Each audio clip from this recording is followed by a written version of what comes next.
Delhi Chief Minister Atishi accused the BJP and Parvesh Verma of conspiring to eliminate Arvind Kejriwal as they cannot defeat him democratically. BJP leader Parvesh Verma has responded, saying that the party is creating a fake narrative about the attack to manipulate the voters of Delhi.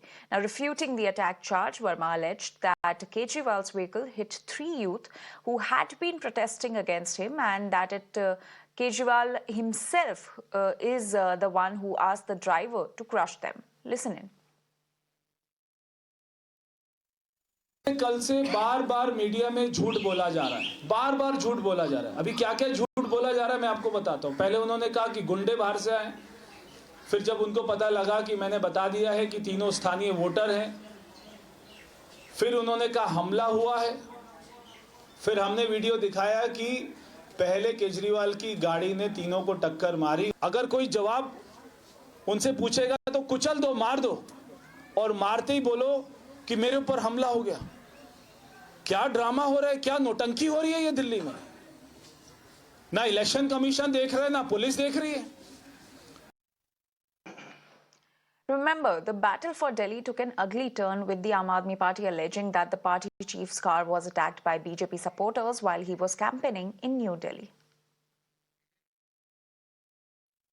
कौन थे ये लोग जिन्होंने अरविंद केजरीवाल जी पे हमला किया? Bharatiya Janata party के ये उपाध्यक्ष हैं।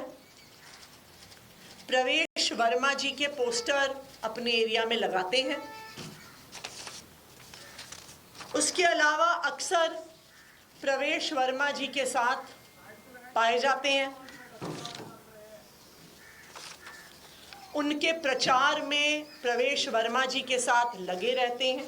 ये भारतीय जनता पार्टी के सधे हुए गुंडे, सधे हुए क्रिमिनल्स हैं। और अगर ऐसे लोगों को अरविंद केजरीवाल जी पे हमला करने के लिए भेजा गया, जिन पर डकैती और मर्डर और कल्पेबल होमिसाइड के चार्जेस हैं, तो ये बिल्कुल साफ है कि भारतीय जनता पार्टी चुनाव की अपनी हार की बौखलाहट से अब अरविंद केजरीवाल जी की जान लेने तक उतर आई है। And there are no permanent friends or enemies in politics. Just a year ago, everything seemed perfect for the India bloc. The alliance was united, poised to take on the Modi government. Fast forward to today, cracks have appeared in the bloc, especially between two of its key members, which are the Congress and the Aam Aadmi Party. Congress and the Aam Aadmi Party that contested the 2024 Lok Sabha elections together in Delhi are now running separately in the assembly polls.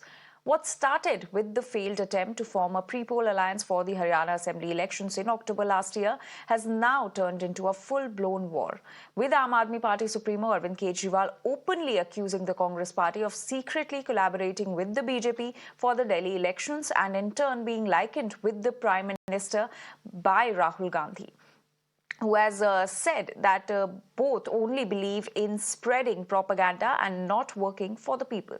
In fact, the war has only gotten fiercer. In an exclusive interview with Times Network, Delhi Congress President has accused Arvind Kejriwal of exploiting the India bloc for his personal and political gains.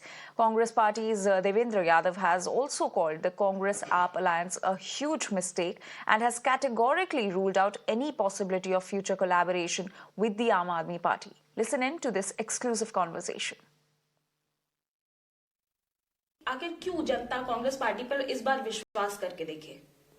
देखिए, मैं थोड़ा सा पीछे जाऊंगा और बात करना चाहूंगा कि 15 साल कांग्रेस की एक बेहतर सरकार दिल्ली में रही, 1998 से 2013 तक। शीला जी ने नेतृत्व किया। दिल्ली को एक वर्ल्ड क्लास सिटी के रूप में उन्होंने डेवलप करने की कोशिश की और उसी समय एक, मैं आज उनको बहरूपिया कहता हूँ, जिसके ऊपर लोगों ने विश्वास किया। लंबी सी शर्ट पहनता था, टूटी चप्पल पहन के आ जाते थे और कहते थे कि मैं कमिश्नर हूँ और शीला जी ने इतने भ्रष्टाचार कर दिए। भारतीय जनता पार्टी का नेचुरल जो है, उनकी लाइकिंग दिल्ली के लोगों की नहीं रही है। उन्हें एक ऑल्टरनेट चाहिए था। 15 साल का हमारा राज हो गया था, थोड़ी एंटी इनकम्बेंसी 15 साल में होती है, लेकिन उसको इतना बढ़ा दिया केजरीवाल जी ने कि लोगों को लगा कि एक बेहतर ऑल्टरनेट आ रहा है। लोगों ने वोट किया।